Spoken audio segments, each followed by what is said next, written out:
যেতে হবে, এই জীবকে তো উদ্ধার করতে হবে। তাই গুরু আসলেন, এসে মন্ত্র দিয়ে দিব্য জ্ঞান প্রদান করছেন, বলে দিচ্ছেন একাদশী করো, মন্ত্রটা জপ করো। কারণ মন্ত্রটা জপ করলে ভগবান প্রসন্ন হবে, আর ধীরে ধীরে ধীরে ধীরে ময়লা ক্ষয় হবে। হ্যাঁ, একদিন সূক্ষ্ম চিন্তা আমার ভিতরে চলে আসবে, তখন আমি ভজনে রত হব। মানে এইভাবে মানুষ তার পরিবর্তন আসবে এবং এই মর জগৎ থেকে, এই চিন্তার জগৎ থেকে, মায়ার জগৎ থেকে আমরা মুক্তি লাভ করব। আমরা যতবার মায়ার কাছে আসব, মায়ার জগতে থাকব, ততবারই জ্বালা যন্ত্রণায় জ্বলতে হবে। এর থেকে সহজ উপায় হচ্ছে সাধুগুরু বৈষ্ণবের সঙ্গের মাধ্যমে কৃষ্ণ কথা শ্রবণ করে এবং তা পালন। সহজ উপায়, ভালো কিছু সাধুগুরু বৈষ্ণবের কাছে পাবে। তাই তাদের মুখনিসৃত বাণীগুলাকে শ্রবণ করতে হবে, তাদের কাছে যেতে হবে, দর্শন করতে হবে, প্রণাম করতে হবে। সহজে মুক্তির পথ। কারণ সাধুগুরু বৈষ্ণবের কৃপা না হলে গৌর গোবিন্দের কৃপা হয় না। মহতের কৃপা ভিন্ন, কার্য সিদ্ধি নাই হয়। কোনো কার্য সিদ্ধি লাভ হয় না যদি মহৎ গুরুদেব কৃপা না করেন, তাহলে কোনো কার্যে অগ্রগতি লাভ করতে পারেন না। বলছে কৃষ্ণ ভক্তি দূরের কথা, সংসার বন্ধন না হয় ক্ষয়। কৃষ্ণ ভক্তিটাও হয় না, সংসার বন্ধন ক্ষয় হয় না, বন্ধনে আবদ্ধ থাকা হয়।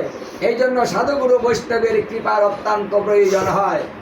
আর তাদের কৃপা লাভ করতে হলে তাদের কাছে এসে দুটা কথা শুনতে হবে, একটু প্রণাম করতে হবে, একটু ভালো আচরণ করতে হবে। মরার সংসারের জ্বালা তো ওটাও করতে পারি না। কি গো, গুরুদেব আসলে কি দর্শন করা যায়? হ্যাঁ, সবাই আসে, যায় না। তারপরে আরেকটা তত্ত্ব, সেটা হলো গুরুকে। কার গুরু? আমার না আরেকজনের? এখানেও একটা ভাগাভাগি আছে। নিজের গুরু হলে তাও তাড়াতাড়ি একটু আসে, যদি অন্যের গুরু হয় তাহলে রুচি কম। আমাদের না, ওটা ওই দিয়ে ওদের গুরু।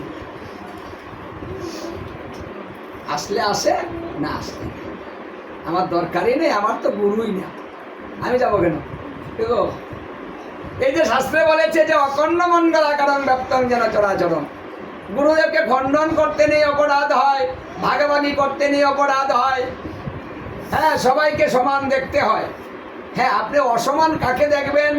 যদি গুরুদেব অসাত্বিক হয়, মৎস্যভোজী হয়, মাংসভোজী হয়, নেশাভোজী হয়, মানে নেশা ভান করে, কে কৃষ্ণ ভক্তি পরায়ণ না হয়, তাহলে সেই গুরু কাছে আপনার যাওয়ার কোনো দরকার নেই। সেই গুরুর কাছে থাকারও দরকার নেই, কথারও দরকার নেই, প্রণামেরও দরকার নেই, কিচ্ছু দরকার নেই, মন্ত্রেরও দরকার নেই। তার কাছে আমার কিছু শিক্ষার নেই। সেই গুরু আসলে কাছে যাবেন। কিন্তু যদি দেখেন যে সৎ আচার নিষ্ঠ গুরুদেব আসে, তাহলে অবশ্যই যার গুরুই হোক শ্রদ্ধা ভক্তি সহকারে দর্শন করে প্রণাম করে চলে যান। পালামন্দ জিজ্ঞাসা করে চলে যান, কাজ করে। যিনি দর্শনে পবিত্র করে,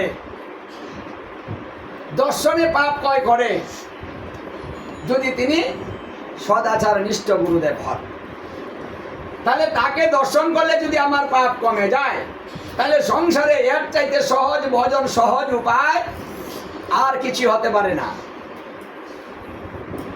আর বৎসরে একবার বাড়িতে বৈষ্ণব সেবা দিতে হবে, প্রত্যেকের ঘরে ঘরে দিতে হবে।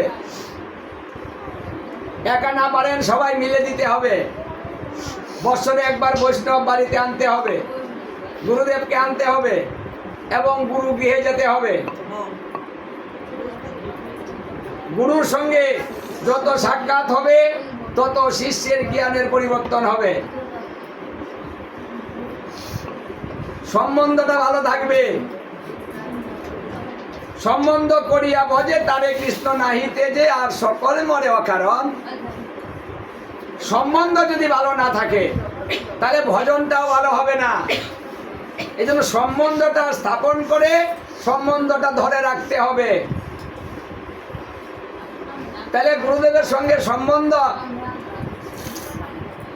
স্থাপন না করলে ভালোবাসাও আসবে না, মনের টান আসবে না, একাত্মতা আসবে না, তার প্রতি যে আমার একটা আকর্ষণ যে তাড়াতাড়ি যাই একটু দর্শন করে আসি, ওটা কিন্তু আসবে না।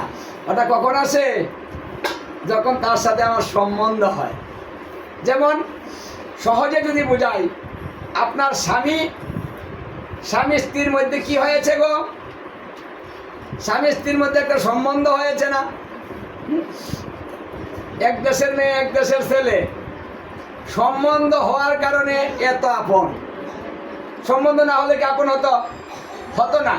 তাহলে সম্বন্ধটা হওয়ার কারণে এত টান। কোথাও কেউ যদি চলে যায় তাহলে বারবার কল করে খোঁজখবর নেওয়া হয়। কেন? ওই যে সম্বন্ধ হয়েছে, তার কারণে তার প্রতি ভালোবাসা টান বেড়ে যায়। ওই সারা বছরে তো একবার গুরুদেবকে কল দেওয়া হয় না, খোঁজখবর নেওয়া হয় না। গুরু যদি মরেও যায়, অনেক শিষ্য জানবেই না যে গুরু আছে না। কারণ ও তো সম্বন্ধ করে নাই, মনের টান নাই, তার ভজন হচ্ছে না। তাহলে সম্বন্ধ করিয়া ভজন করিতে হবে। তাহলে গুরু শিষ্যের মধ্যে একাত্মতা ভাব সেটা থাকবে। গুরু শিষ্যের কথা মনে করবে, শিষ্য গুরুর কথা মনে করবে।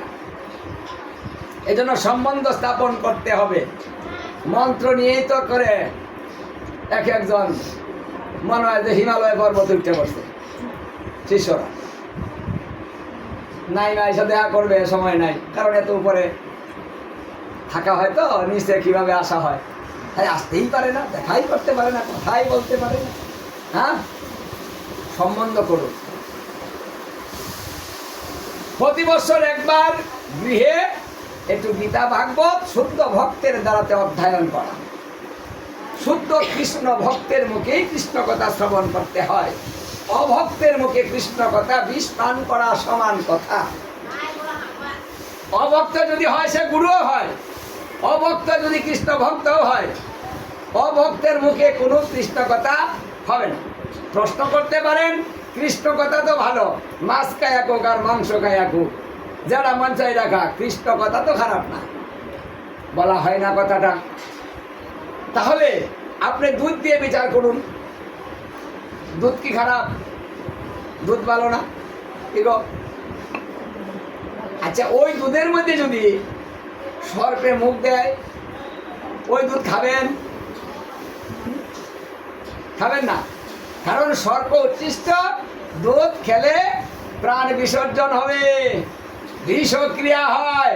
তাহলে দুধ ভালো, কিন্তু সর্পে মুখ দেওয়ার কারণে সেই দুধ বিষক্রিয়া হয়ে যায়। তদ্রূপ কৃষ্ণ কথা ভালো, কিন্তু যদি অভক্ত হয়, তার মুখে হয়, তখন এই বিষের মতো, ওই সর্পের বিষের মতো ক্রিয়া। ওটা জীবের কল্যাণে আসে না, উল্টা ক্রিয়া করে। কেমন উল্টা ক্রিয়া করে? ওই দীনকৃষ্ণ ঠাকুরের মতো।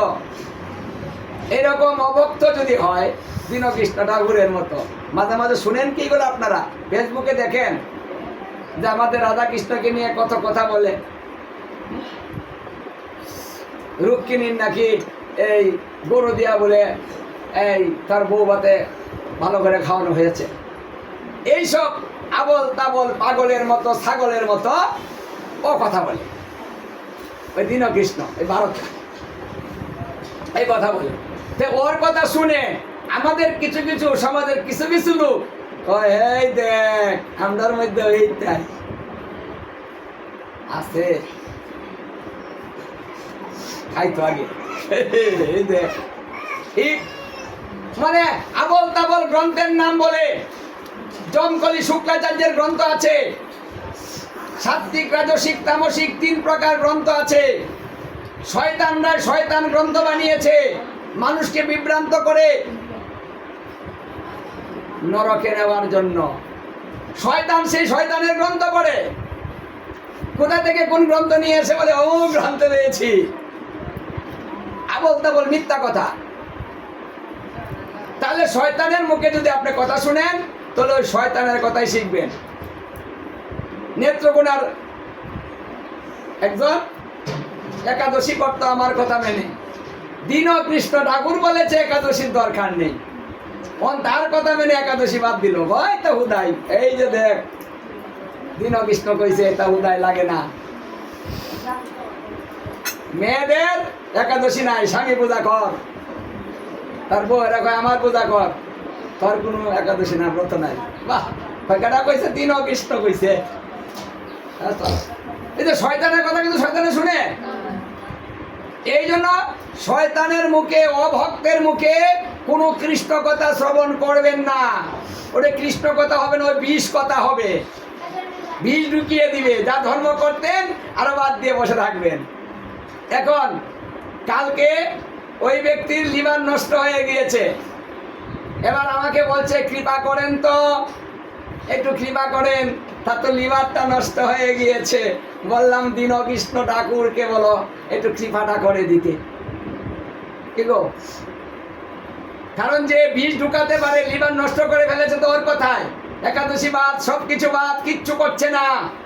বাহ, মানে সবকিছু বাদ দিয়ে বসে আছে, কিচ্ছু করে না। এখন আবার কৃপাটা কোথায় করবো? কি গো, লিভারে ক্যান্সার হয়েছে, নষ্ট হয়ে গিয়েছে,